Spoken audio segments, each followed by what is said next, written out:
या न्यूज बुलेटिनचे सहप्रायोजक आहेत गोकुळ.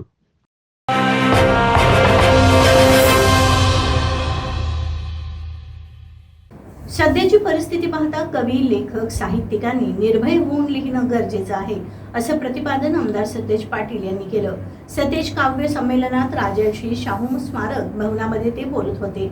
तत्पूर्वी आमदार सतेज पाटील लिखित राजकारणाचा खेळ झाला, सत्तेचं प्यादं नाचलं, सर्वसामान्यांचं स्वप्न वाचण्यात हरवलं या कवितेच्या ओळी लिहून डॉक्टर रमेश विवेकी यांच्या हस्ते काव्य संमेलनाचं उद्घाटन करण्यात आलं.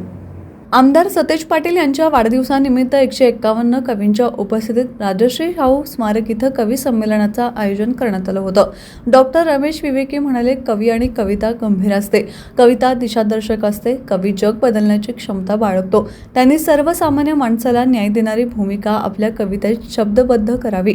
सतीश कुमार पाटील यांच्या अध्यक्षतेखाली झालेल्या काव्य संमेलनात महाराष्ट्रातील 151 कवींनी आपल्या कविता सादर केल्या. आमदार जयंत आसगावकर, वकील कृष्णा पाटील, अनिल महमाने, करुणा विमल, अनिता काळे, विश्वासराव तरटे, अंतिमा कोल्हापूरकर यांनी मनोगत व्यक्त केली. यावेळी साहित्यिक आणि कायदेतज्ञ कृष्णा पाटील लिखित कोर्टाच्या पायरीवरून या महत्त्वपूर्ण संवेदनशील ग्रंथाचं प्रकाशन झालं. रमेश विवेकी यांना महामानव आंबेडकर राष्ट्रीय विचार प्रेरणा जीवनगौरव पुरस्कार प्रदान करण्यात आला.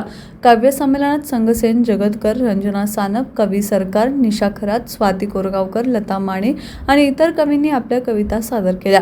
सुरेश केसरकर, स्वप्नील गोरंबेकर, अभिजित मासुर्लीकर उपस्थित होते.